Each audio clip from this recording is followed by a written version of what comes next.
Buenos días. Buenos días.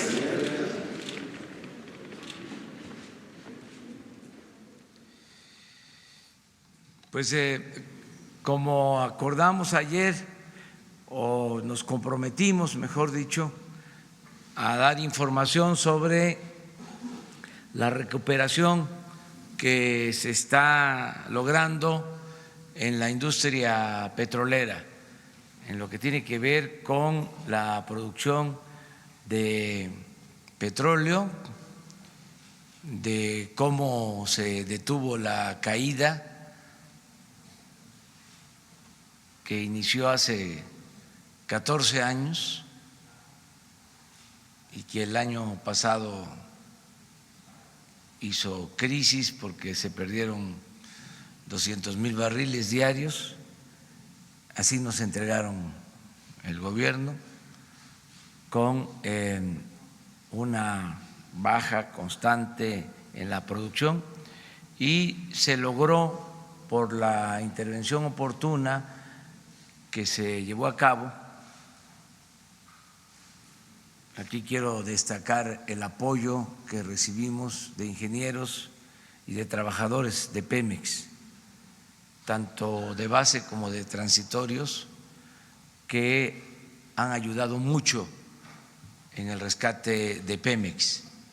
Entonces, con los trabajadores y además con inversión, porque no se había invertido en Pemex, había como el propósito deliberado de arruinar a Pemex y a la Comisión Federal de Electricidad, todo un plan perverso de acabar con estas empresas públicas que son fundamentales para nuestro país, para el desarrollo de nuestro país y para la independencia y la soberanía de nuestro país. Entonces se logró estabilizar la caída. Ahora vamos a informar. En el caso de la producción petrolera ya empezó la recuperación, y también se hizo lo mismo en las refinerías, que nos las entregaron abandonadas por completo, paradas, muchas o varias de ellas paradas, con baja producción, y ya estamos también levantando la producción en las refinerías. Quiero hacer un reconocimiento tanto a la secretaria de Energía, Rocío Nale, como al director de Pemex, Octavio Romero Oropeza, dos servidores públicos de primer orden, de lo mejor que se tiene en estos momentos difíciles por los que estamos pasando, sobre todo por lo que ya vivimos al recibir Pemex en una situación deplorable.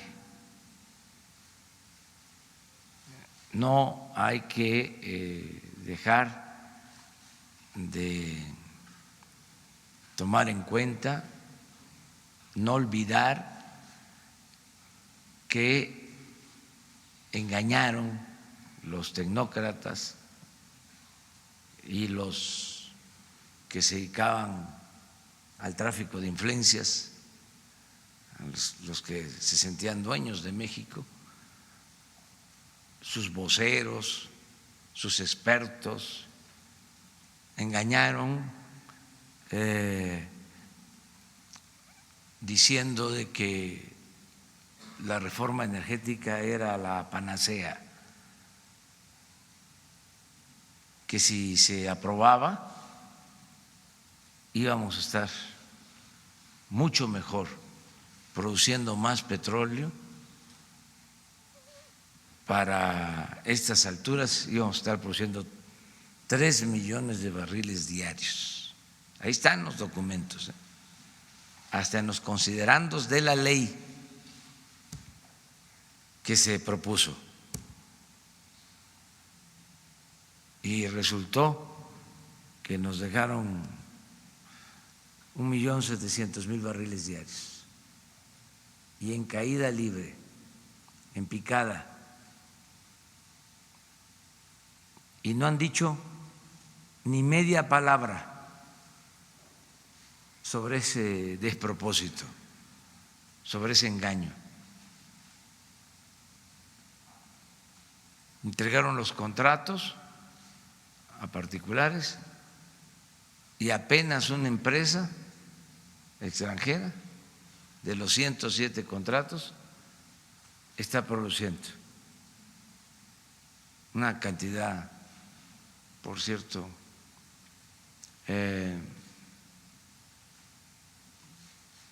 marginal, muy limitada de producción de crudo, de los 107 contratos. Si no se hubiese intervenido con presupuesto, con inversión pública, imagínense cómo estaríamos. La crisis tan tremenda, económica y financiera, muy irresponsable lo que hicieron. Entonces, afortunadamente ya este asunto se está atendiendo y está saliendo bien. Hemos tenido suerte porque se está encontrando petróleo, es decir, hay nuevos descubrimientos, los campos que se están trabajando están resultando muy productivos, estamos invirtiendo bien. Antes, no se olvide, la poca inversión pública la destinaban a explorar y a perforar en el norte y en aguas profundas, donde no hay petróleo, donde cuesta mucho más sacar el petróleo. Estaban dejando de reserva para cuando terminaran de privatizar toda la zona petrolera, pues en los campos del sureste, campos en tierra y en aguas someras donde está el petróleo. Entonces lo que hicimos fue invertir ahí y por eso es exitosa la estrategia. Pero desde luego que ellos sabían dónde estaba el petróleo, pero no les importaba producir petróleo para beneficio de Pemex. Ellos se dedicaron durante mucho tiempo a exprimir a Pemex mediante el cobro por contratos que se otorgaban sin beneficios para la hacienda pública. No hay que olvidar que entregaron toda la cuenca de Burgos para la explotación y producción de gas con el engaño también de que iba a aumentar la producción de gas en Burgos. Le entregaron un contrato jugosísimo a la empresa española Repsol. No hubo más producción de gas, pero se llevaron miles de millones de pesos en esos contratos. Buen negocio para las empresas, mal negocio para la nación. Entonces, eso ya no se permite y afortunadamente la nueva estrategia nos está permitiendo rescatar a Pemex que va a convertirse en poco tiempo en la palanca del desarrollo nacional. Estamos invirtiendo ahora en Pemex para aumentar la producción, que tengamos materia prima y poder elaborar las gasolinas en el país, no comprarlas en el extranjero, y con esos excedentes que nos dé Pemex para mediados del gobierno vamos a tener recursos para apoyar sobre todo el campo. Vamos a sembrar el petróleo, vamos a utilizar los excedentes de Pemex para impulsar la actividad productiva en el campo y lograr también la autosuficiencia alimentaria. Esa es la estrategia que tenemos ya definida. Bueno, vamos a que Octavio Romero Oropeza nos informe y luego Rocío Nale sobre este tema.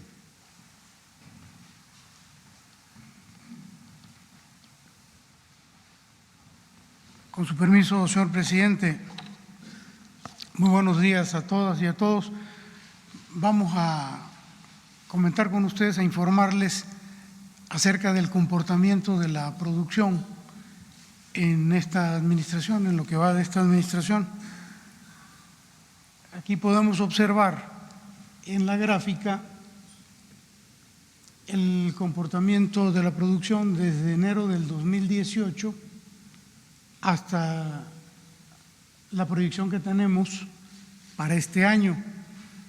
Se puede observar que en noviembre el promedio diario de la producción era 1.702.000 barriles. Venía una tendencia muy fuerte de declinación, de manera que en enero estábamos en 1.626.000 barriles. A partir de febrero y hasta el día de hoy se ha venido dando un incremento en la producción y en promedio en estos 24 días de septiembre ya andamos en el orden de 1.715.000 barriles, ligeramente por encima de del promedio de noviembre del año pasado y alrededor de 85.000, 90.000 barriles de la caída brutal que se tuvo en enero de 1.626.000. Ahora bien,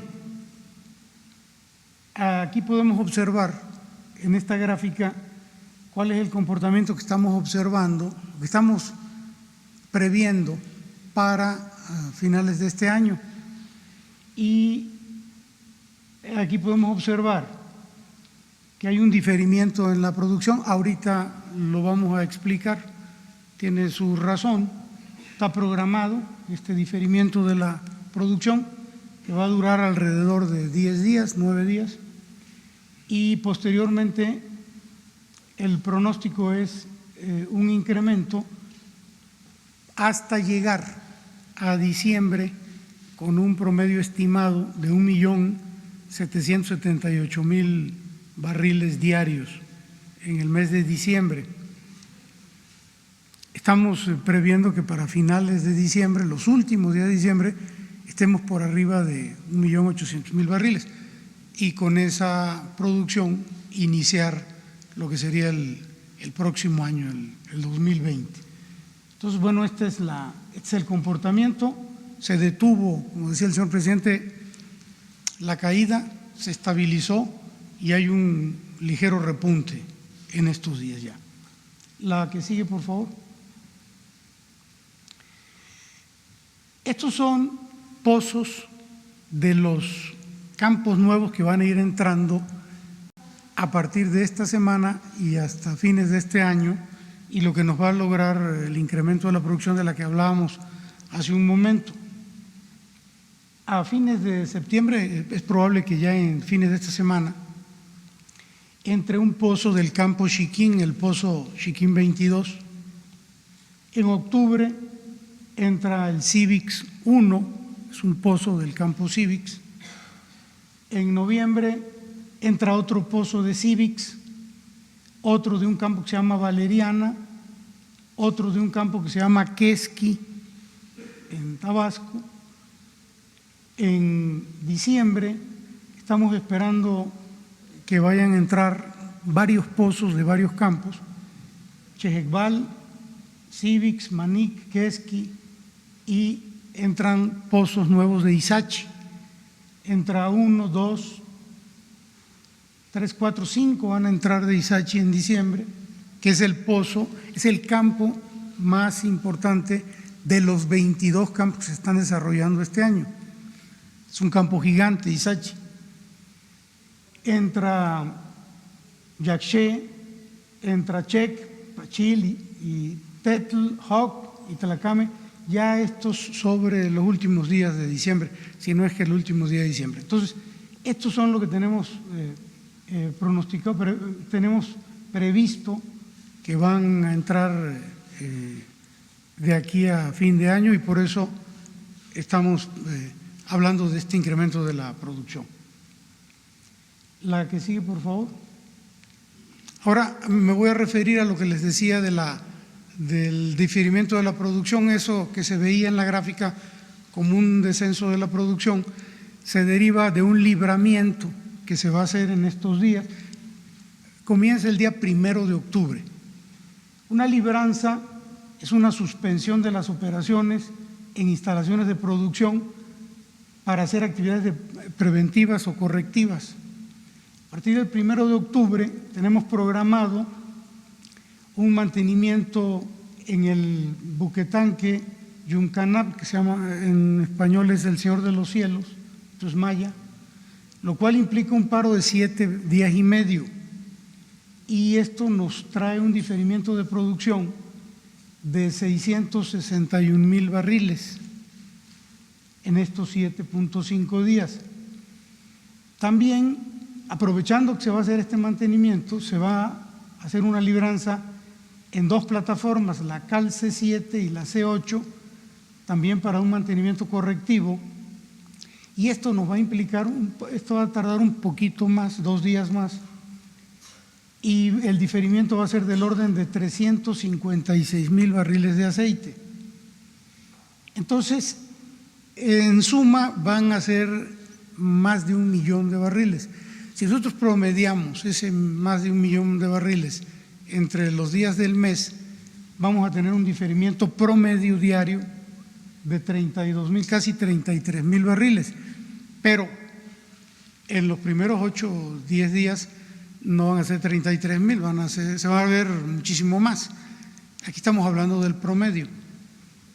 Por eso, en la gráfica, en el pronóstico de producción del próximo mes de octubre, se está planteando una producción promedio de 1.700.000 barriles. Este mes lo vamos a cerrar como con unos 715. Con este diferimiento de 32,000, estimamos que el próximo mes va a ser de 1.700.000. Si no tuviéramos el libramiento, estaríamos seguramente en 1.730.000, o sea, habría un incremento, pero el libramiento pues nos afecta de esa manera. Y queríamos informarles para que tengan claro por qué en los primeros días de octubre va a aparentar una caída en la producción, que no es tal, es simplemente un diferimiento. La que sigue, por favor. También queríamos comentar con ustedes algo que es bien importante y que tiene que ver con las reservas. Este año, 2019, por primera vez en los últimos 15 años, vamos a tener un incremento en las reservas 2P y 1P. Esto es producto, como lo decía el presidente, de la actividad exploratoria que hemos tenido y de la buena suerte. Hemos tenido suerte y hemos tenido buenos descubrimientos, de manera tal que en relación a la reserva 2P va a haber un incremento estimado para fines de este año de 2,000 millones de barriles. Hoy ya tenemos prácticamente confirmados 1.600 millones de barriles en 2P, y en 1P un incremento a finales del año en 200 millones de barriles. Esto es muy importante porque, como decía hace un momento, no se había dado este incremento de reservas en los últimos 15 años. Es decir, nos veníamos comiendo la reserva año con año. Era más lo que extraíamos que lo que incorporábamos de reserva. A partir de este año cambia la tendencia y esperamos que esa sea la tendencia del próximo año. Aquí, esta es la cifra, 2.006 millones de barriles para finales de año en 2P. La siguiente, por favor. Esta es la 1P, 7.000 millones de barriles en 2019, arrancaríamos el 2020 con 7.200, el incremento este del que les hablaba, y la idea es que año con año se vaya incrementando de manera tal que al término de esta administración la reserva 1P esté en el orden de los 8.8 mil millones de barriles. Entonces es una muy buena noticia porque esto va a la par. No solamente va a haber un incremento en la producción, sino también va a haber un incremento en la reserva. Entonces es importante. Pues, señor presidente, no sé si queda otra gráfica. Señor presidente, ¿sería cuánto?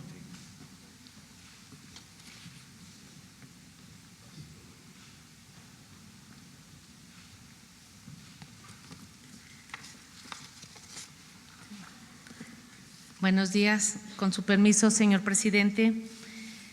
El reporte que venimos a hacer es de acuerdo a las indicaciones que recibimos por parte del presidente de la República y se procedió en el Sistema Nacional de Refinación, que son 6 refinerías de Pemex, a implementar un plan emergente para rescatar o elevar la producción.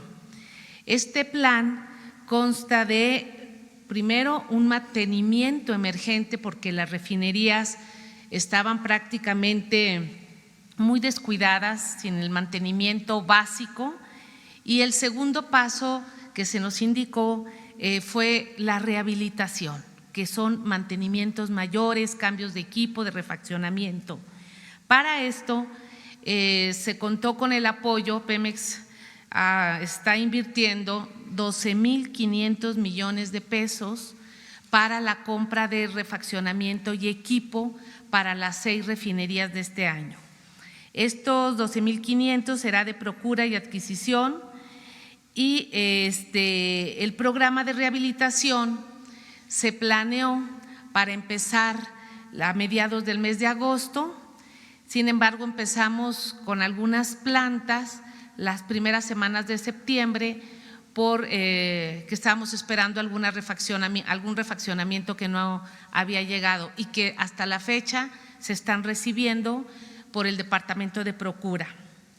El mantenimiento, cabe indicar que se ha hecho por administración directa, es decir, los trabajadores de Pemex, de las refinerías, los técnicos, profesionistas, todo el reconocimiento, los obreros que traen un espíritu de primera, en verdad, de trabajo, de innovación, son los que han estado haciendo prácticamente el inicio de estos trabajos de mantenimiento y el inicio de rehabilitación. En esta gráfica se ve cómo recibimos en diciembre del 2018, el primer día fueron 507,000 barriles por día de procesamiento, lo que equivale a un 32% de la capacidad de proceso del Sistema Nacional de Refinación. Lo rojo es la producción de gasolinas, pero hay que recordar, y la gente que nos escucha, que también en la refinería se produce diésel, se produce combustóleo, se produce turbocina, otros elementos secundarios, pero bueno, aquí nos estamos nada más señalando la gasolina. Poco a poco fuimos elevando la carga con mantenimiento menor, a medida de que se estaban tomando acciones refinería por refinería. Aquí se observa cómo se fue aumentando poco a poco la carga hasta llegar al mes de septiembre. El mes de septiembre, la semana pasada, traíamos 814,000 barriles por día de procesamiento, que equivale a un 52%. Hoy amanecimos con 779 porque la refinería de Minatitlán tuvo que bajar por un poro que salió en un serpentín, que es también por falta de mantenimiento de lo que estamos trabajando, pero sí alrededor del 50%, del 32% que recibimos, a un 50% en el sistema de procesamiento. Cabe señalar que empezamos ya desde agosto, primera semana de septiembre, a intervenir algunas plantas en las diferentes refinerías y al final lo vamos a ver. La siguiente gráfica es muy general. Adelante. Este es refinería por refinería: Cadereyta, Madero, Minatitlán, Salamanca, Salina Cruz y Tula. Entonces estamos viendo, empezamos desde enero, ya no nos fuimos a diciembre o noviembre cuando lo recibimos, sino prácticamente cuando empezamos a tomar acciones para estabilizar las refinerías, empezar a meterles a cada una diferentes cargas. Y este programa es en conjunto, no podemos hacer un programa separado para cierta refinería, porque por decir, si Salamanca tiene que intervenir una torre de destilación, se prepara Tula para poder absorber esa carga y que no caiga la producción. Este sistema trabaja en conjunto. Entonces aquí está cómo han ido procesándose y vemos cómo ya a final de agosto empezamos a elevar carga a pesar de que ya se empezó a intervenir algunas plantas. Esto es porque todo estos meses de preparación, de mantenimiento menor, nos sirvió para que las plantas pudieran aguantar, meterle más carga. Se han hecho trabajos, por ejemplo, ahorita vamos a ver unas fotografías donde, por ejemplo, en Salamanca se llaman platos, son unos platos muy grandes de acero inoxidable, de diseño, que salen muy mal en las rehabilitaciones y que ahora los trabajadores en el taller de Salamanca hicieron los platos. No los fuimos a comprar con el tecnólogo, los hicieron ahí. Por ejemplo, Cadereyta, es de reconocerle, hay unas tinas que se llaman tinas de vapor que estaban completamente chatarrizadas para poder aflojar el hidrocarburo en los intercambiadores de calor. Las rehabilitaron en menos de 2 meses, hoy están como nuevas y eso son horas hombre que se ahorra uno muchísimo y muchísimo dinero. Todas las refinerías tienen muchos intercambiadores y se está atendiendo todos esos equipos que los tenían abandonados. Entonces esto es en general cómo vamos trabajando y cómo nos estamos preparando para cerrar en diciembre, tal como le habíamos proyectado al presidente, con carga de 900,000 barriles por día. Esperamos cerrar el mes de diciembre o si se puede más, pues más. Y el próximo año, el 2020, viene la segunda etapa de la rehabilitación, donde tendremos que llegar al diseño de las refinerías. Si me permite, señor presidente, pasar un video muy breve para que vean el trabajo y el esfuerzo que han hecho los técnicos y los operarios de Petróleos Mexicanos.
Entonces, son las 6 refinerías, son unas pequeñas imágenes, pero de los trabajos que han estado haciendo los trabajadores petroleros. ¿Es cuánto, señor presidente? Bueno, es la información en general sobre este tema. Sí, presidente, buenos días. Buenos días. Se habla de un plazo prácticamente de 11 meses de esta rehabilitación de Pemex. De hecho, yo iba a preguntar por datos concretos, sobre todo por el plazo. Ahí están los datos. Esto lleva a confirmar lo que también mencionaba el presidente, de que Pemex se convertiría nuevamente en pilar de la economía mexicana. Ahora, no hay un riesgo de volver a petrolizar la economía mexicana, como se hablaba antes. ¿Por qué? Pues porque los pozos se secan, se requiere descubrir más pozos. Si existe ese riesgo, esto no sería posible, lo que acaban de narrar, si no hubiera una participación entusiasta sobre todo de los trabajadores de Pemex. ¿Cómo está la relación ahorita con los trabajadores de Pemex? El compromiso, ¿de qué tamaño es la participación de los trabajadores de Pemex ahorita? Sobre todo obviamente de los sindicalizados. Y bueno, todo esto nos lleva también a pensar que si esto se hizo en 10, 11 meses, repito, pareciera una solución mágica, pues ¿qué hicieron los gobiernos anteriores entonces en años, en décadas, ¿no?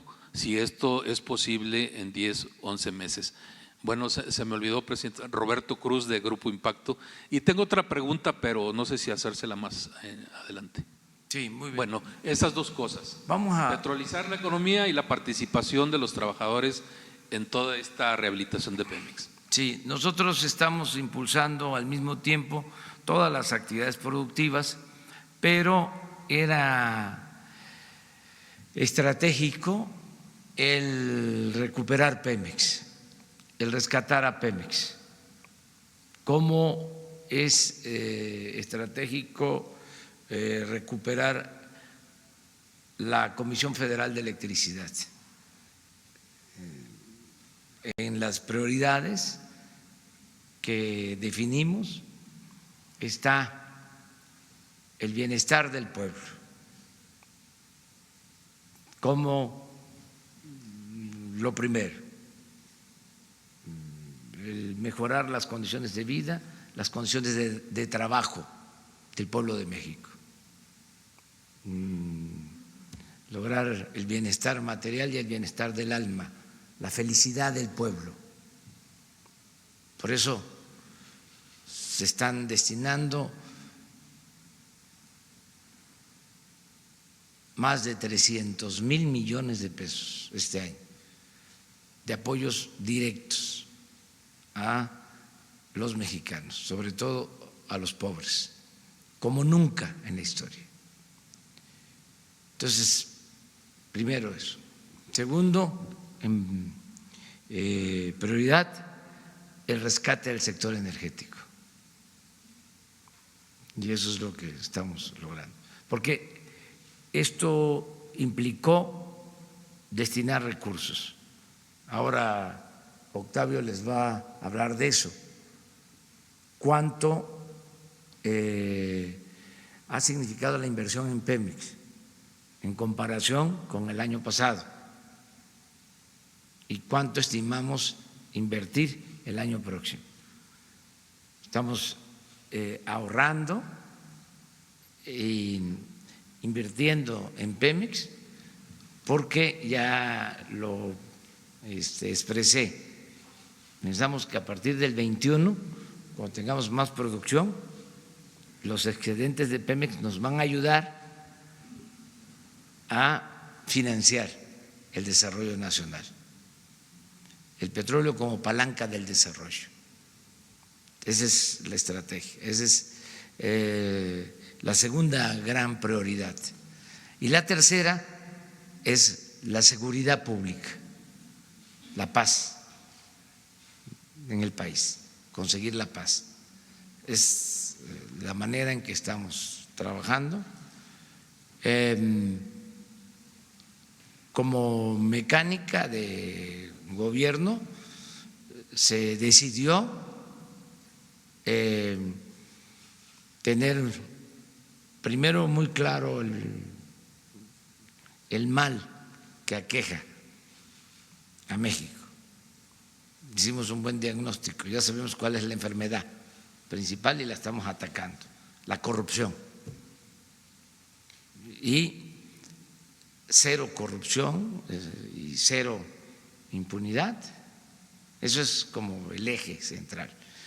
Y eso no solo nos ayuda a moralizar al país, sino nos está permitiendo liberar fondos para el desarrollo, para atender las demandas de la gente, las prioridades de la gente. Dentro de la estrategia también de gobierno se acordó de que no íbamos a tener 1,000 o 2,000 programas, sino 100, porque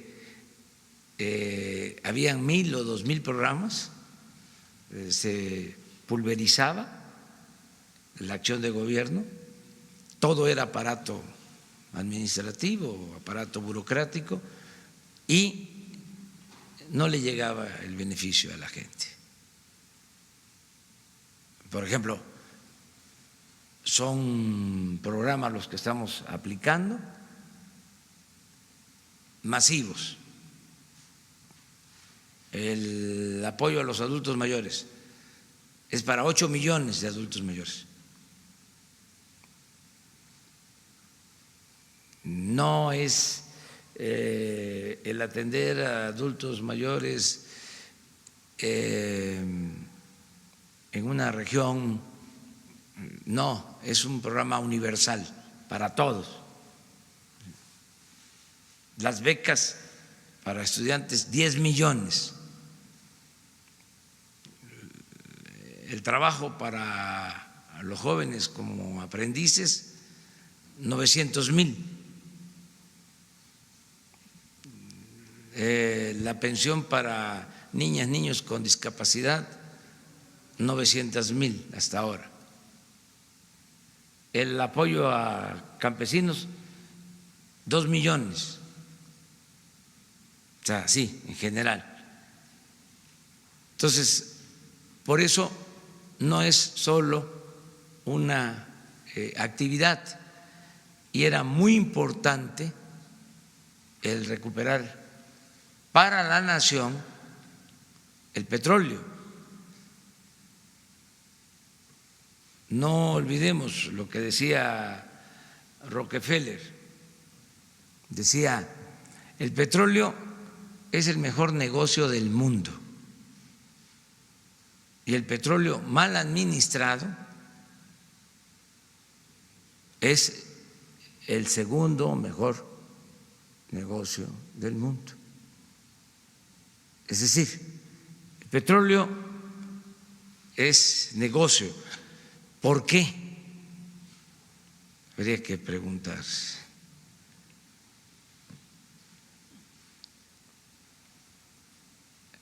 Porque no se le paga renta a la naturaleza. Extraer un barril de petróleo cuesta $10 y se vende en 55, en $60 ahora. ¿Cuánta es la utilidad? $40 por barril. ¿Qué otra actividad económica deja esa utilidad? Por eso es al mismo tiempo la gran tentación.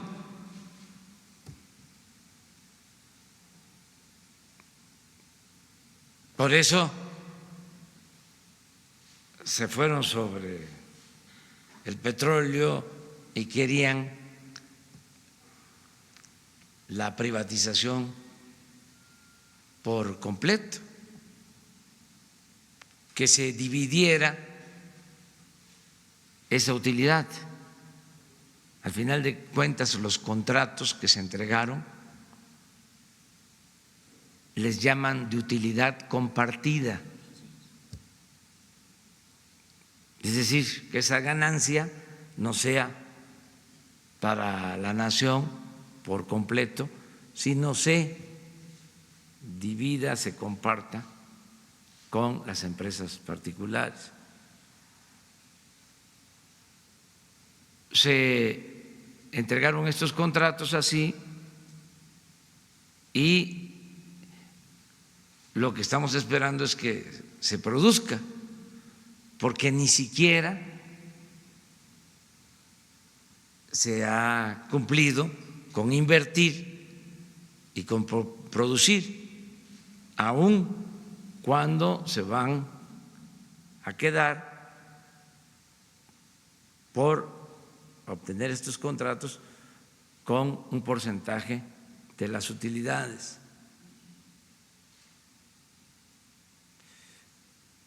Todo esto no lo estamos haciendo para cuestionarlos, no se van a cancelar los contratos, no vamos a ir a pleito, nada más que si no hay producción en esos contratos que se entregaron, pues no podemos nosotros decir que van a continuar entregándose concesiones. Lo que estamos ahora haciendo es, con la participación del sector público, con Pemex, que es una empresa de la nación. El petróleo no es del gobierno,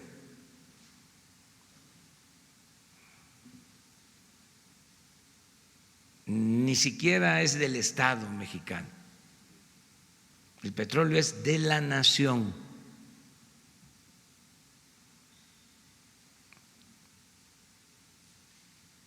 Entonces, eso es lo que se ha venido logrando. En el caso de la reforma energética, no hemos decidido, y hay el compromiso de que no vamos a modificar los términos, porque afortunadamente se cuenta con el 80% del potencial petrolero. No les alcanzó el tiempo para entregar toda el área petrolera de México. Cuando hablamos de los contratos, estamos hablando del 20% del potencial petrolero. Y lo que aquí se está demostrando es de que si una empresa pública es manejada con honestidad y con eficiencia,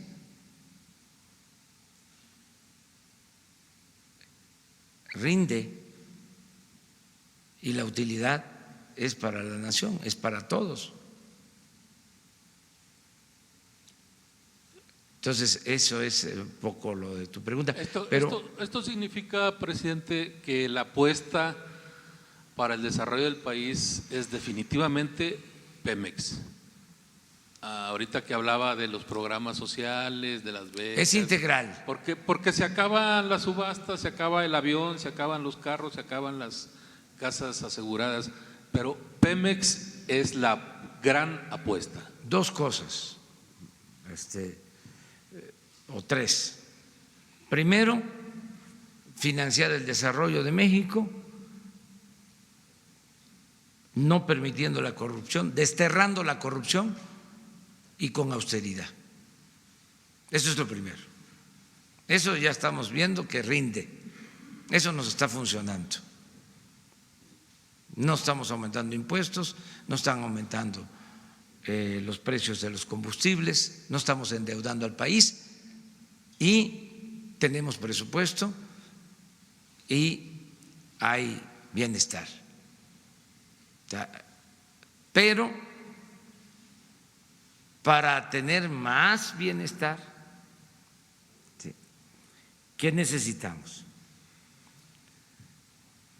Es, desde luego, mantener cero corrupción, cero impunidad, cero lujos en el gobierno, ¿sí?, y agregarle dos componentes más, dos elementos más al plan. Uno, la recuperación del sector energético, porque significa ingresos para la nación. Ya les decía, no hay ninguna empresa tan rentable como Pemex. Incluso es de las empresas, aun cuando quisieron acabarla y se esmeraron en lograrlo, se empeñaron en eso, sigue siendo a nivel mundial de las empresas más rentables y va a ser mucho más. Entonces, es el sector energético, ¿sí?, el complemento. Y lo otro que nos va a permitir desarrollar más al país y convertir a México en una potencia con dimensión social, que se logre más crecimiento económico. Porque al tener más crecimiento económico, pues es empleos, es bienestar, son finanzas públicas más fuertes, son más ingresos, más recaudación. ¿Cómo conseguir esto del crecimiento económico? Lo que estamos haciendo, apoyo a la economía popular, apoyo a proyectos productivos estratégicos, fomento a la inversión privada, el que se logre el acuerdo en Estados Unidos y en Canadá para la aprobación del tratado comercial, el que siga llegando inversión extranjera. Nos ayuda mucho también el que se sigan incrementando los volúmenes de remesas, lo que envían nuestros paisanos, que está creciendo mucho, lo que envían a sus familiares, 35,000 millones de dólares al año en promedio. El pronóstico es que este año y el próximo va a crecer las remesas como nunca en la historia. Está creciendo como nunca también la inversión extranjera y el comercio exterior. Entonces, todo esto tiene que significar crecimiento económico y así no vamos a depender solo del petróleo, sino de toda la actividad económica en su conjunto. ¿Cómo está la relación empresa-trabajadores? La relación es buena porque se logró el aumento en el salario mínimo y esto tuvo un impacto para aumentar los salarios en general. Este año, lo que les comentaba, este año los inscritos en el Seguro Social en promedio están recibiendo 11,500 pesos mensuales, salario promedio. Es también el más alto que se había registrado. Y yo espero que esto siga mejorando, siga fortaleciéndose el salario. También hacerlo de manera gradual, poco a poco, pero siempre recuperando lo que perdió el salario en todo el periodo neoliberal. O sea, ya nunca más aumentos de salario por abajo de la inflación, como sucedió en varios años de los 36 del periodo neoliberal. Entonces, desde luego, no podemos de la noche a la mañana recuperar todo lo perdido. Es un proceso gradual, paulatino, porque necesitamos mantener las empresas, mantener las fuentes de trabajo. Pero sí va a seguir mejorando el salario. Muy bien. Miguel. Disculpe usted, señor presidente, no quiero ser aguafiestas ni juzgado así, pero en 1980, cuando el ingeniero Jorge Díaz Serrano llevó a México y la producción petrolera lo hizo el quinto productor mundial, el cuarto quinto productor mundial, y un abastecedor seguro, el jeque Staki Yamani, famosísimo en aquella época, lo reconocía, y México era un proveedor seguro de petróleo. En 1980, Giscard d'Estaing en Francia, Schmidt en Alemania, una gira Francia, Alemania, Suecia, Canadá. El petróleo en junio de 1980 nos hacía de oilers, los petroleros del mundo. Y éramos recibidos con fanfarrias y alfombra roja el presidente López Portillo y el propio Jorge Díaz Serrano y todo el gabinete. En fin, un año después, exactamente un año después, el 6 de junio de 1981, Jorge Díaz Serrano sale de la Dirección de Petróleos porque bajó el petróleo y el mundo le dijo, bueno, está bajando el petróleo, tienes que bajarme los precios, sigo comprando a ti. Hubo miembros del gabinete de don José que le dijeron, no, esto es imposible, y se llegó a firmar. El que no nos compre el petróleo hoy, no le volveremos a vender a nada. Y el mercado mandó, el mercado decidió. ¿Cómo prever, señor presidente, que todo esto, que entonces, junto con el petróleo, la prioridad del presidente López Portillo, los energéticos, era el sistema alimentario mexicano, alimentar al país? Y dependía, puso en manos, en la suerte del petróleo, el futuro de la nación. Y ese precio, ese futuro, parecía rozagante, promisorio, maravilloso. Se iba a administrar la abundancia. Y cataplum, un año después exactamente, el petróleo descendió bruscamente de precio y todo ese sueño y toda esa promoción y toda esa oferta de que nos iba a ir muy bien se desvaneció totalmente. Simultáneamente, nuestros técnicos, con todo el Instituto Mexicano del Petróleo que había entonces, y esto rima con la ciencia y la tecnología y el CONACYT, se cerró o no han producido o no produjeron a los técnicos que esa gran riqueza requiere una mejor preparación, como Statoil en Noruega, donde hemos estado también allá. Y un gran mexicano de apellido de la Madrid dirigía Statoil, era un prominente mexicano de Tampico, Tamaulipas, el que estaba ahí en Statoil en Noruega. Bien, hoy día se cortan planes para la ciencia y la tecnología. Dice Ruy Pérez Tamayo, ese eminente científico mexicano, que en las grandes crisis es lo que se debe actuar al revés, meterle más a la ciencia, invertir más en educación y en la tecnología. ¿Cómo prever entonces, cómo prepararnos, cómo pone usted un escudo a todo este magnífico plan? ¿Quién podría oponerse o criticarlo o poner limitantes de bienestar para 120 millones de mexicanos, el progreso de la nación? Prever una caída, un tropezón, ¿cuánto nos costaría y cómo iría? No quiero ser aguafiestas, pero cómo también se puede ver el anverso y el reverso de la medalla. Gracias por su respuesta, señor presidente. No, muy bueno tu planteamiento. Mira, nada más hay situaciones distintas.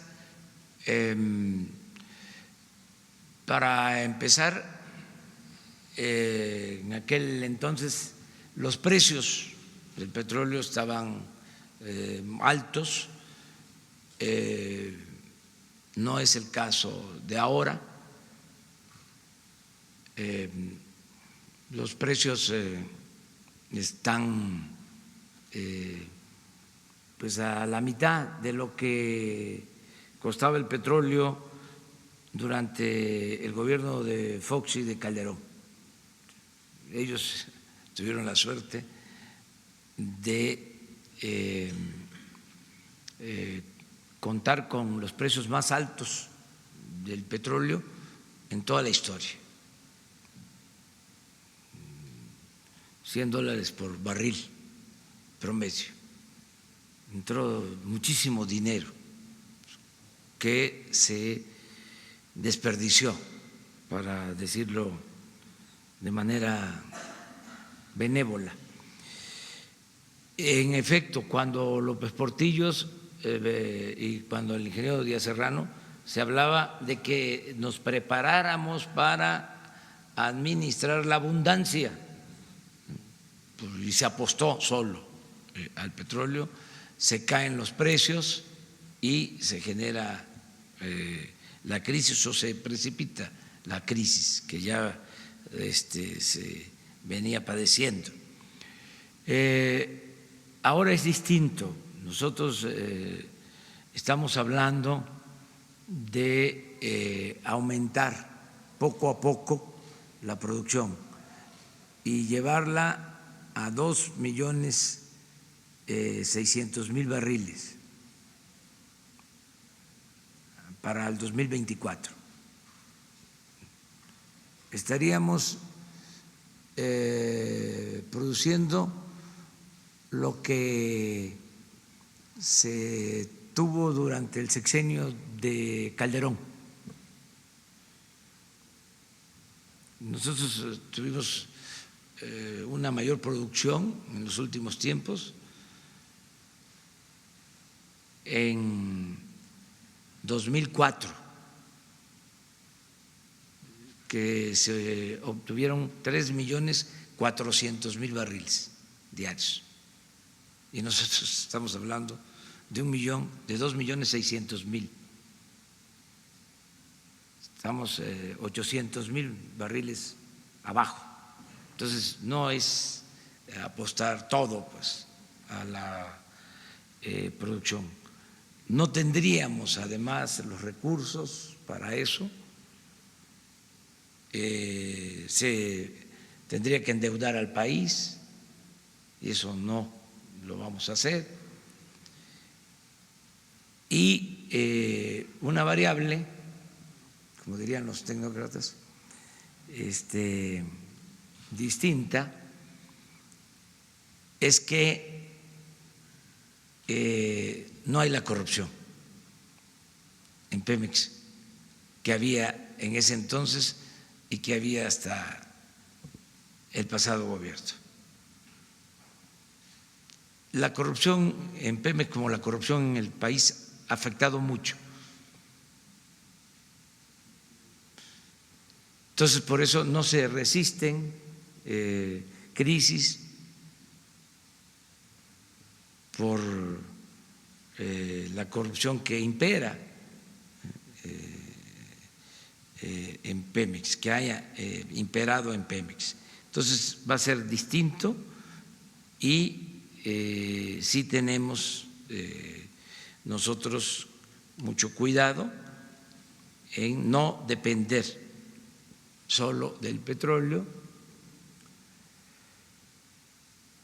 Ahora, por ejemplo, yo creo que con la firma del tratado va a crecer mucho más la inversión extranjera y va a haber más desarrollo de la industria manufacturera, mucho más desarrollo, tanto para el mercado interno como para la exportación. Se están dando condiciones favorables, no solo en el caso del petróleo, es más, en el caso del petróleo hay hasta nubarrones en lo internacional. En lo que tiene que ver con el comercio exterior, para el caso de México hay condiciones favorables. Por eso nos importa mucho el que se apruebe el tratado, porque le conviene a México y le conviene a Estados Unidos y le conviene a Canadá. Pero sí estamos tomando en cuenta eso y el modelo mejor el más racional, precavido, responsable en cuanto a explotación petrolera es el de Noruega. Ellos, por ejemplo, tienen que dejar de sus ingresos petroleros, ¿sí?, recursos para un fondo que le corresponde a las nuevas generaciones. O sea, nosotros vamos a utilizar el petróleo para la actividad productiva, se va a sembrar el petróleo, a eso me refiero.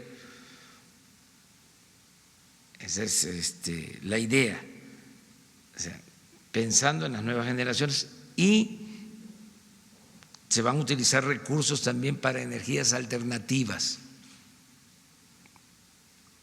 Necesitamos también avanzar.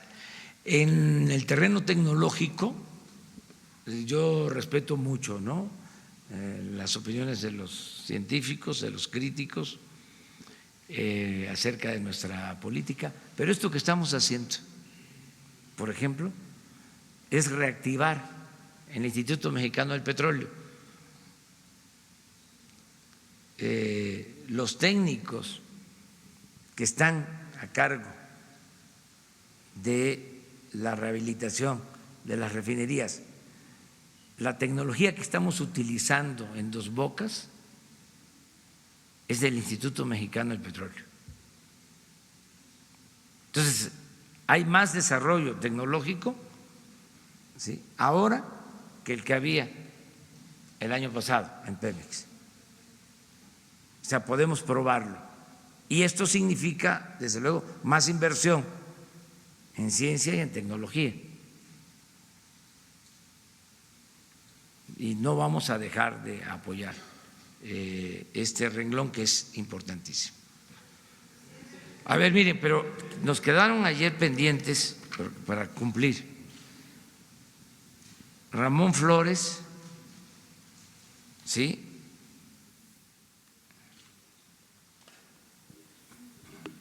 Muy buenos días, presidente, secretaria y director. Ramón Flores, corresponsal de Los Ángeles Press de Guadalupe, Lizárraga. Presidente, Notimex de nueva cuenta da voz a Isabel Miranda y ella en entrevista reconoce haber mandado torturar y detener a sus víctimas. Es de conocimiento público que su hijo tiene 3 actas de nacimiento originales. Es de conocimiento público que la gota de sangre, de acuerdo a peritajes, no pertenece a él. Con estas irregularidades, ¿no considera usted esto como un reto para su gobierno, que ha reiterado que no se va a proteger a nadie y que ella reclama justicia amparada mediante mentiras? El que ella reconozca sus agresiones de manera pública a la agencia de noticias del Estado no está enviando el mensaje de impunidad. ¿Cómo lo interpreta su gobierno? Y mi pregunta es, ¿para su gobierno no es un asunto de impunidad este hecho? Bueno, si es como tú lo planteas, pues sí podría ser un acto de tolerancia o de impunidad, o de tolerar la impunidad, pero habría que ver si existe denuncia, si está en manos de la Fiscalía. Nosotros vamos a indagar sobre este tema y les informamos, te informamos aquí y le informamos a toda la gente. Ok. La situación legal. Así es. Ok. Señor presidente, el 29 de abril de este año, cuando se presentó al padre biológico de Hugo Alberto en el Senado de la República, junto con la senadora Nestora Salgado, Isabel Miranda dijo a los medios que usted protegía a secuestradores y delincuentes. Ella manipuló las cifras de secuestro de su gobierno y dijo que este delito estaba a la alza. ¿Por qué ahora en Notimex lo adula y dice confiar en usted? Gracias. Pues yo no me meto en eso, son libres todos los mexicanos, todas las personas a manifestarse, a expresarse, y vamos mejor a ver qué pasa con la cuestión legal, básicamente, ¿no? Para no confrontarnos. Sheila, sí. Buenos días, presidente. Shaila Rosagel, de Grupo Gili, El Imparcial de Sonora, y Crónica y Frontera de Tijuana. Presidente, en Sonora hay mucha preocupación por la violencia. Hace 2 semanas, hoy exactamente se cumplen 2 semanas, en Empalme, en un ataque sin precedentes, un grupo armado incendió una casa con toda la familia adentro. Falleció lamentablemente un pequeño de 7 años quemado vivo de este ataque. La mamá y la niña de 2 años quedaron con severas heridas de gravedad en más del 90% de su cuerpo. La mamá falleció ayer, la bebé está en Sacramento, California, siendo atendida. Empalme forma parte de estos 5 municipios en donde a través de la estrategia de seguridad se colocó un mando militar al frente de las policías municipales. Le queremos preguntar, presidente, ¿qué información tiene sobre avances en materia de seguridad en Sonora, en la mesa de seguridad? Y se comentó también en la reunión que hubo en Guaymas que se tenían detectadas a las bandas que operan en la región. Entonces, ¿qué se está haciendo para que estas bandas dejen de cometer estos crímenes?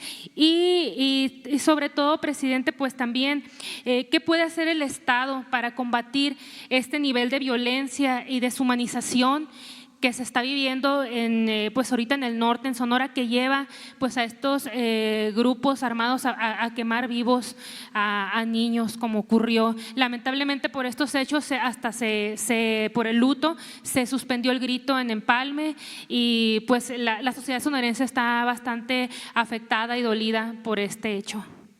Vamos a pedirle al secretario de Seguridad Pública que venga y que informe sobre la situación en Sonora de seguridad, cómo estamos, ¿sí? Y qué se está haciendo, como tú lo planteas, para frenar esta ola de violencia, ¿no?, en Sonora. Vamos a pedirle a él que informe. Yo en lo general te digo que todos los días estamos atendiendo este problema. Acabo de hablar de que es una prioridad la seguridad. Nos estamos dedicando de tiempo completo a eso, yo sigo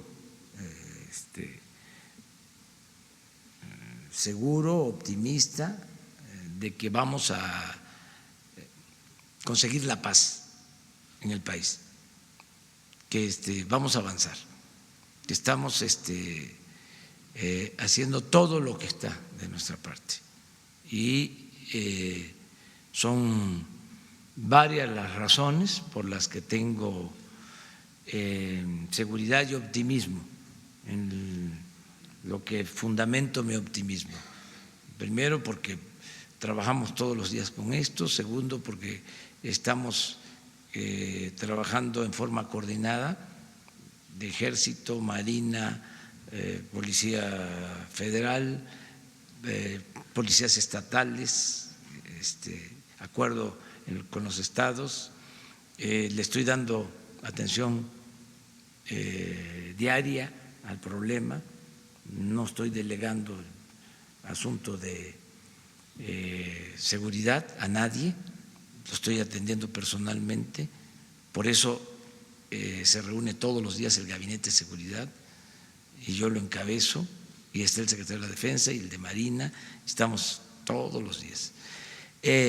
No permitimos la impunidad, no permitimos la corrupción, se está fortaleciendo la Guardia Nacional, se están contratando, reclutando más elementos para la Guardia, se están capacitando. Al mismo tiempo, y es la base, el sostén de toda esta tarea. Están avanzando los programas sociales, se está moralizando al país. Entonces, estoy confiado, creo que vamos a lograr detener la violencia en el país. Presidente, ¿qué mensaje le envía a los empalmenses y a los sonorenses, pues que sí están verdaderamente muy impactados por este ataque, principalmente a los niños, ¿no? Nuestro cariño, nuestro afecto, nuestra solidaridad y el compromiso de protegerlos, de estar con ellos siempre, que se mejore la vigilancia de las policías y que se garantice la seguridad pública. Nada más ya por último, en Tijuana ya se rebasaron también los 1.500 homicidios solo en lo que va de 2019.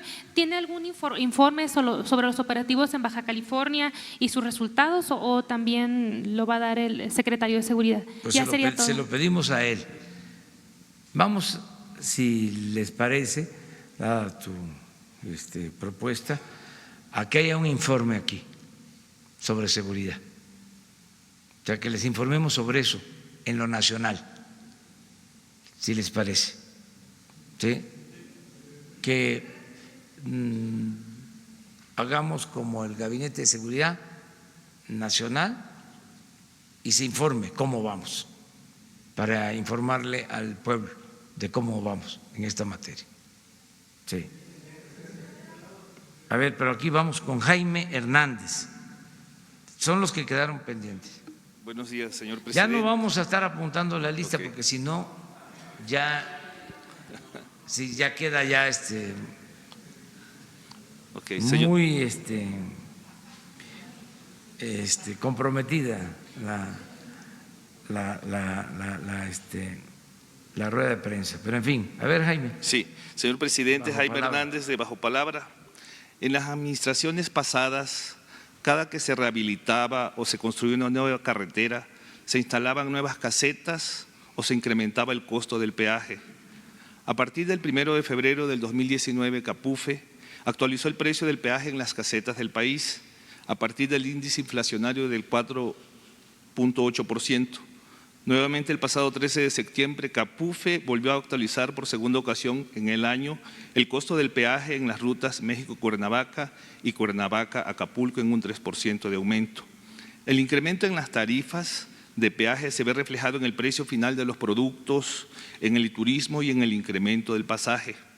En el Congreso de Guerrero, el PRI y el PRD calificaron el aumento del peaje en las casetas como una puñalada del gobierno de la Cuarta Transformación al sector turístico. También pidieron a CAPUFE y FONADIN que se baje el costo de la autopista del Sol para estimular el turismo. Señor presidente, ¿cuál es el plan de su gobierno para estabilizar el costo del peaje en las casetas de las rutas turísticas del país?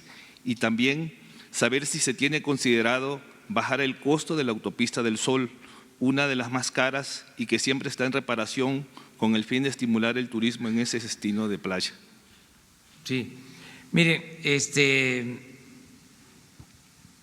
yo me enteré del aumento del precio de las carreteras de cuota, el aumento en la tarifa hace como una semana. Y se llevó a cabo este aumento hace como 3 semanas, según me dicen. Me enteré porque pasé por una caseta y me dijeron eso. Se quejaron conmigo de que había aumentado 2 pesos en la caseta donde pasé. No voy a decir cuál porque no quiero que vayan a tomar represalias, ¿sí? Con los cobradores, pero bueno, que habían aumentado 2 pesos. Y le dije, déjame ver, voy a investigar de qué se trata, porque sí me sorprendió lo del aumento.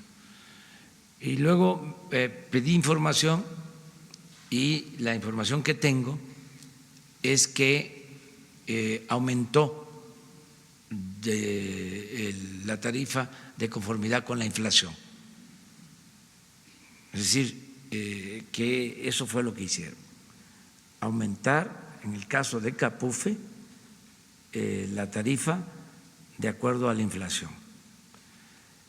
Si el aumento es mayor a la inflación, entonces se tiene que corregir. ¿Por qué si es un aumento de acuerdo a la inflación? Porque si no aumentamos de conformidad con la inflación, entonces sería bajar, ¿sí?, la tarifa. Y yo no me comprometí a eso. Yo me comprometí a que no iban a aumentar los precios en términos reales.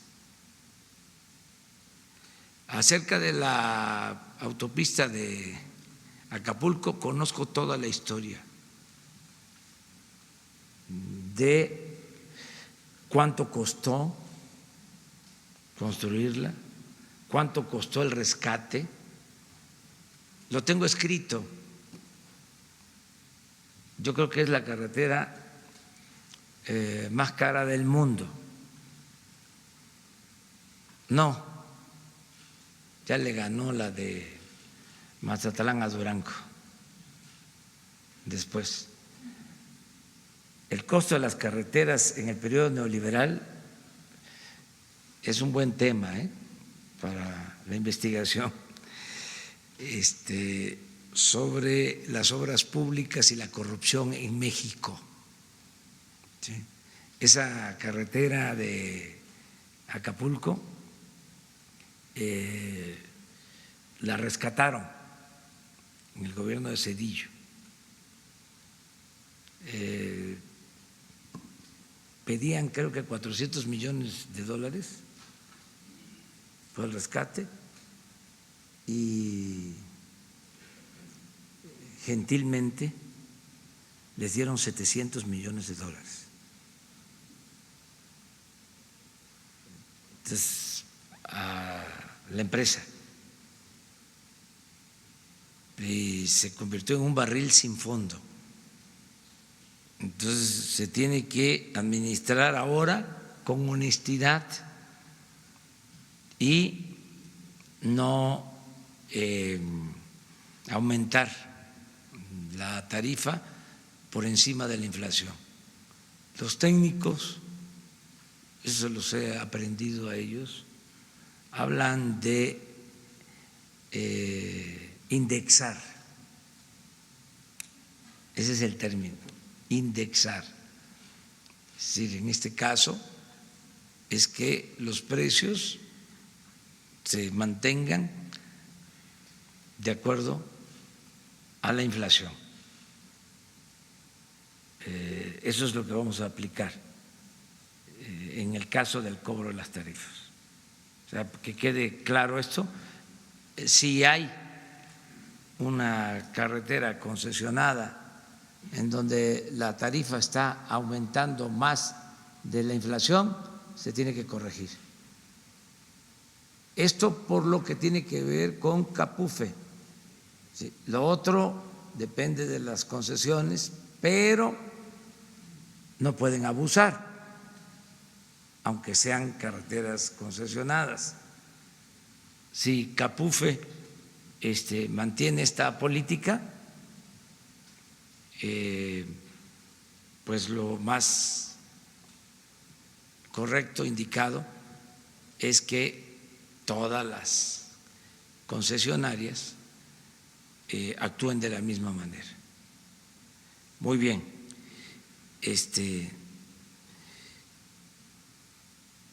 Nos falta Carrie de Radio Pública de Estados Unidos. ¿Está aquí? No vino. Vámonos con dos, ¿no?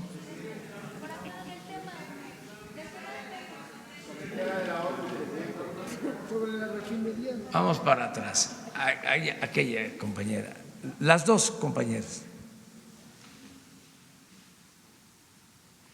Buen día, presidente. Dalila Escobar, corresponsal de A Tiempo TV en Coahuila. Preguntarle, se da a conocer en las últimas horas que el exgobernador Jorge Torres, exgobernador de Coahuila, pues no pone resistencia al juicio, o bueno, a las investigaciones que se están llevando en Estados Unidos. De hecho, envió una carta al canciller mexicano para solicitar que se le extradite a Estados Unidos, bueno, porque es investigado por asuntos irregulares, lavado de dinero, transacciones irregulares electrónicas. Y bueno, preguntarle la opinión respecto de este tipo de procedimientos que se llevan a cabo fuera del país en torno a exgobernadores. Ya es una larga lista que se da, pero también las investigaciones que se den aquí en México en torno a otros exgobernadores. En el caso de Coahuila, bueno, sabemos en el caso de los Moreira, incluso usted en 2017 presentó pruebas de la exoneración a Humberto Moreira que hizo por parte del gobierno de Calderón. Preguntarle sobre estos temas. Gracias. Sí, pues si él está ofreciendo que está dispuesto a comparecer, pues la autoridad debe de actuar. Ese es mi punto de vista. En el caso de Relaciones Exteriores, ellos pueden informarnos de qué se trata. Se está pidiendo que se hagan bien los trámites de extradición. Me comentaba el secretario de Relaciones Exteriores que en el caso de la solicitud de extradición del exgobernador de Chihuahua no estaba bien fundamentada. O sea que cuando se presentó la solicitud, al parecer no se hizo adecuadamente, o sea, de conformidad con lo que establece la norma, y que eso estaba ocasionando el que no se procediera. No sabemos, pero lo informo. No sé exactamente, pero mañana lo informamos porque le vamos a pedir a Marcelo Ebrard que nos informe sobre este tema. También, bueno, preguntarle si… Lo de el exgobernador de Coahuila, Moreira, o sea, yo lo denuncié en su momento porque hay mucha politiquería en todos estos casos por cuestiones electorales o por diferencias políticas, y debemos de alejarnos de eso. Tenemos que ver las cosas con profesionalismo, con objetividad y con apego a la verdad, ¿no? En aquel entonces se hablaba mucho de que había cometido ilícitos el gobernador de Coahuila, Humberto Moreira, y lo acusaban de un partido. Un partido tenía una campaña contra él, claro, también con los periódicos, no con todos, pero digo. De repente nos enteramos de que antes de que terminara el gobierno de ese partido, que estaba pidiendo que se castigara a Moreira, la Procuraduría emite un escrito para exonerar de todos los delitos al exgobernador Moreira. Entonces era toda una farsa. O sea, por un lado, públicamente diciendo Moreira corrupto y debe de ir a la cárcel, cuando por cochupos, enjuagues, arreglos que se hacían, porque eran especialistas en arreglarse, se ponían de acuerdo, se exonera a el exgobernador Moreira y se hace la exoneración cuando ya era presidente electo el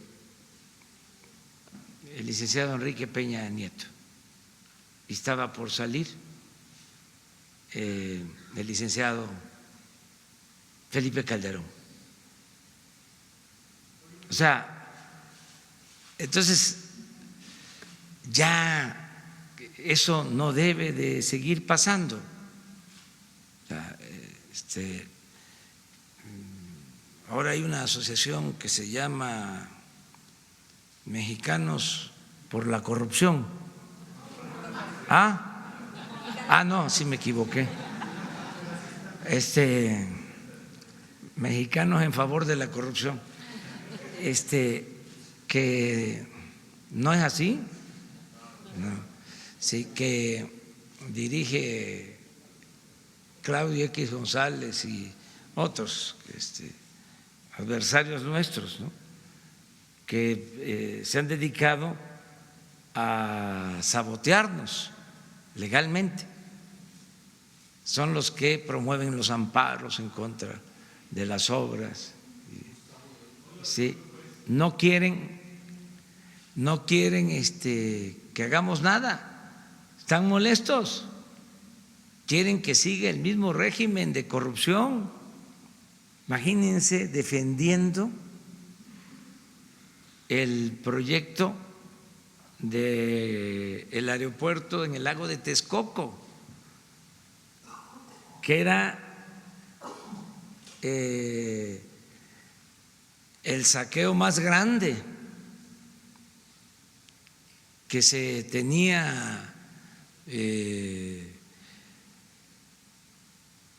preparado, el atraco más grande que se iba a hacer al pueblo y a la nación.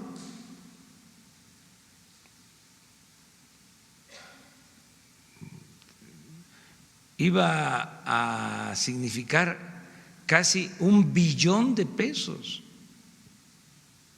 Iba a ser como un FOBAPROA. Y defendiendo eso,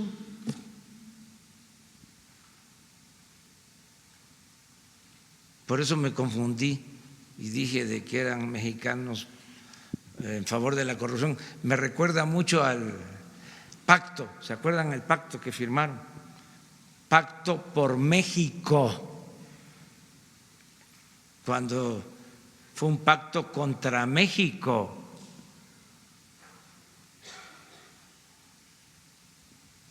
Bueno, ya terminamos. Falta nada más la compañera. Nada más una pregunta.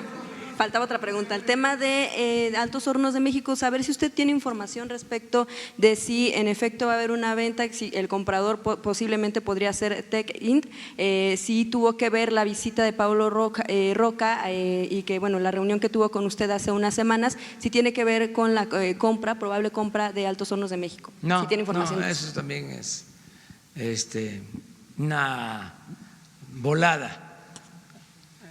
Vuelan mucho. No tiene nada que ver con eso. O sea,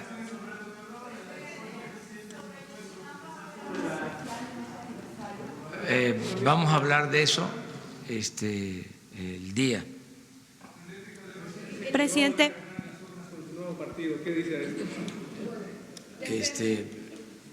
Sin comentario. Presidente, buenos días.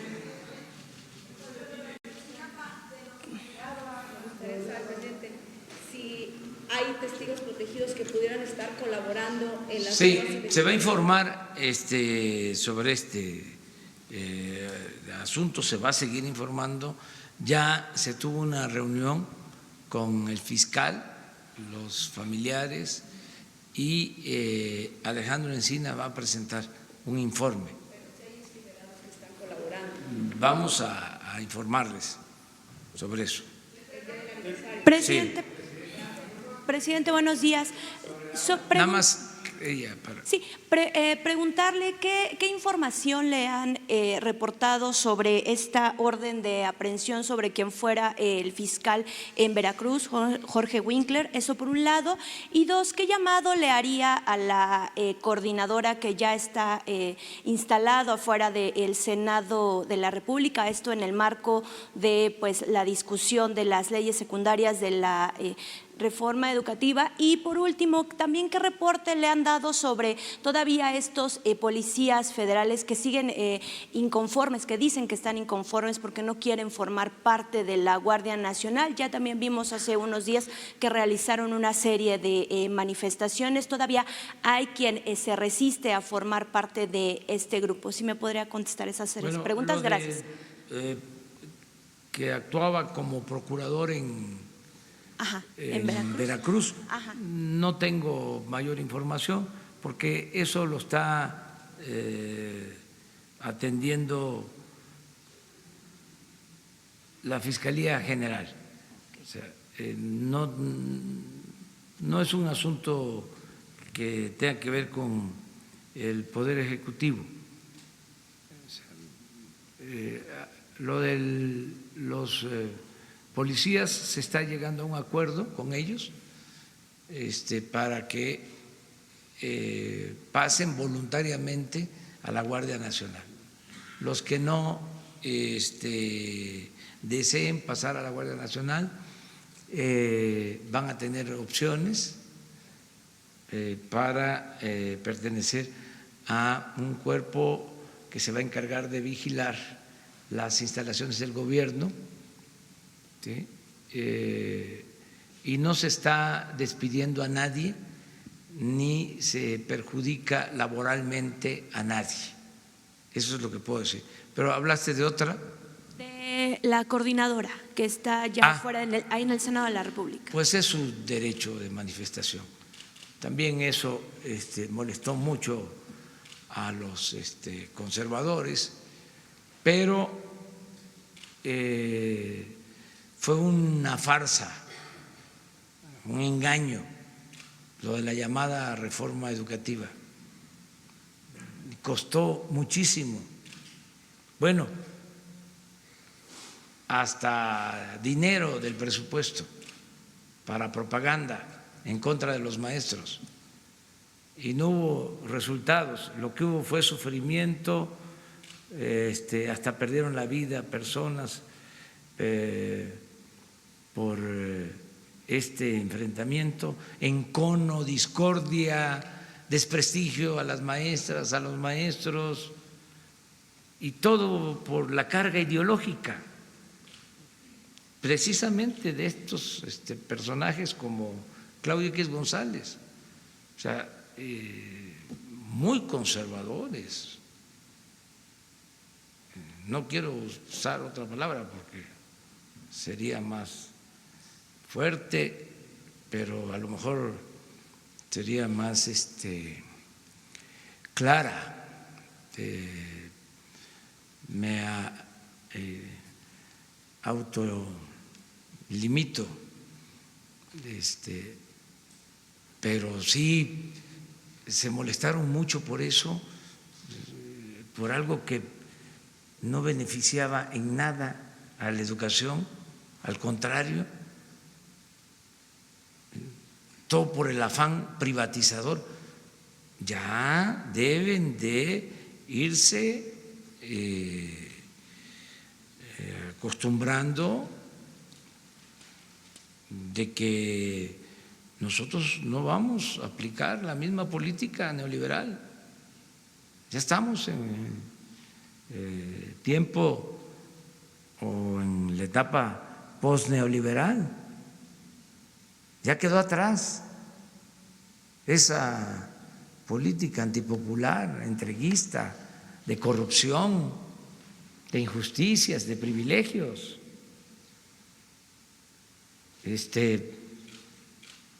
Que significó una vergüenza para todos. la fama de México era de violencia y de corrupción, que es lo que tenemos que ir atendiendo, que vaya cambiando esa imagen. Entonces, ¿cómo vamos a seguir con lo mismo? Tenemos que cambiar. Ya no está permitido robar, ya no se pueden hacer jugosos negocios al amparo del poder público. Estaban acostumbrados a mandar, a no pagar impuestos y todavía se situaban como jueces. Suponiendo que se llamara este organismo Mexicanos contra la Corrupción, le preguntaría, ¿qué hicieron si la corrupción estaba legalizada en la época en que ellos simulaban que combatían la corrupción? ¿Por qué no dijeron nada de que Salinas en 1994 modificó el Código Penal para que la corrupción no fuese delito grave? ¿No lo sabían ellos? ¿Cómo fue que crearon una asociación civil llamada Mexicanos contra la Corrupción? Sí. Nunca dijeron nada, nunca. Me gustaría que me replicaran de que la corrupción estaba legalizada porque no era delito grave. Ya basta de simulación. O sea, no se puede así. Y ese es un distintivo del conservadurismo. Son muy corruptos, pero además de corruptos, hipócritas. Ya, nos vemos. Adiós, adiós.